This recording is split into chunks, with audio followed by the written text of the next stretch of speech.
Welcome to the Autism and Neurodiversity podcast. We're here to bring you helpful information from leading experts and give you effective tools and support. I'm Jason Grigla, a licensed counselor and founder of Techie for Life, a specialized mentoring program for neurodiverse young adults. And I'm Debbie Grigla, a certified life coach.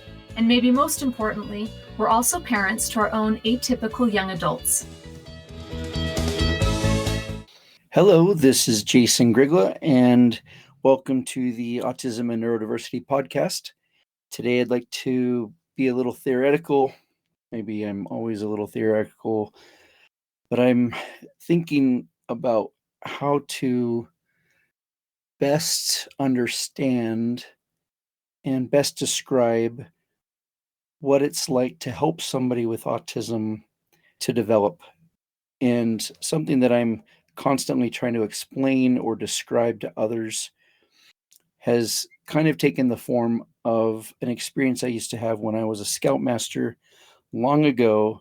And we once went on a camp out at spring break down in Arizona, and we drove up into the mountains.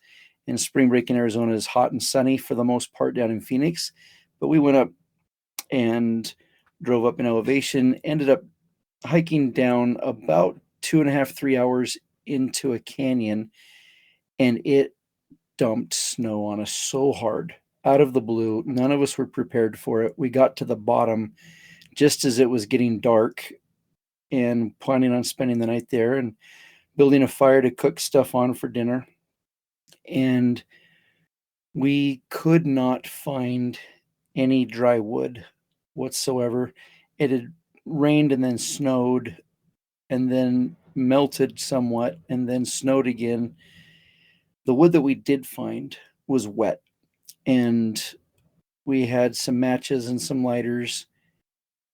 And so we stacked the wood and put the smaller stuff on the bottom, tried to find some dry leaves and twigs, but everything was wet. And no matter what we did, we would add our flame to the bottom of the fire stack and the wood and the twigs, and it would start to smoke. It would start to sputter and spark, and it would start to burn until we pulled our lighter away.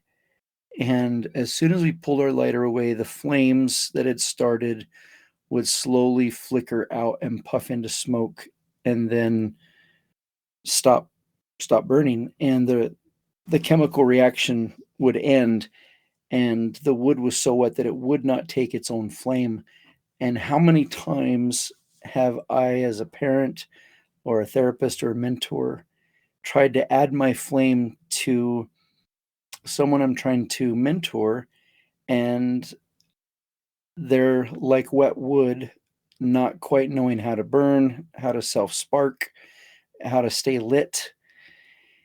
And trying to get them to burn is kind of the equivalent of adulting or being independent. And so what we do as mentors is we add our flame to their wood pile until they start to flicker and flame and burn. And we know we've kind of done our job when we can take away our lighter and their wood stays lit and actually starts to burn on their own. And that's what independence and autonomy and self-reliance looks like for our young adults. What I learned from that scout camp out is to always take a propane torch with me from then on my campouts, because we froze that night and we were so worried that we were going to freeze to death because it got so cold out of the blue, a cold snap hit, that we actually hiked back out in the dark to our trucks at the top of the canyon and got back to the trucks at about midnight, and it was horrible. Anyway, from then on, I just started taking this propane torch that you push the button and the flame just burns. And that flame is so strong that it can start almost any wood on fire. And if you add matches or lighters to wood, any wood, eventually it's going to dry out enough to burn. But sometimes it takes minutes and hours. And I wonder if sometimes we're trying to use a lighter to light a wet log on fire when they're really just never going to burn from the amount of flame being added to a big wet log. The problem is we just don't know. We don't know what they're going to be capable of. We don't know what they're going to be able to stick with. We don't know what they're going to learn. I am so often surprised by some of the students we have and the people I've worked with when all of the sudden it's like all of our work shows no evidence of success, and out of the blue one day or one week there'll be this huge developmental leap forward where they just get it or it clicks. And those are far and few in between, but they do happen. And it was almost like water was building up behind a dam, and then finally the dam broke. So you just never know what the experiences they're having now or had a year ago or 6 years ago are going to make a difference in the next week or the next day or in the next year. And so helping our students self-spark and be self-reliant and independent is kind of the definition difference for me for being neurodivergent and disabled. If someone is incapable of self-sparking and staying lit or burning on their own, then really they are incapable of doing that thing. When we look at the definition of autism specifically, there's 3 things that they talk about. So listen to these, and they're typically called the autistic triad or autism triad, but this is them. 1 is impaired social interactions, 2, impaired verbal and nonverbal communication, and 3, rigid thoughts and repetitive behaviors. Now, I don't know about you, but I think that describes every 12 to 15 or 16-year-old boy I've ever met, because their brains are not developed and they are developing and becoming.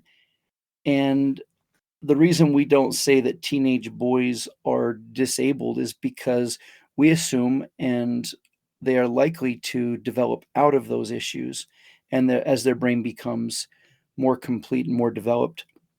But the reality is teenagers go through some brain growth that goes from pretty stable to what on earth happened to my teenage child, and then eventually they get their sanity back if they make it through their teenage years without the parents doing something drastic.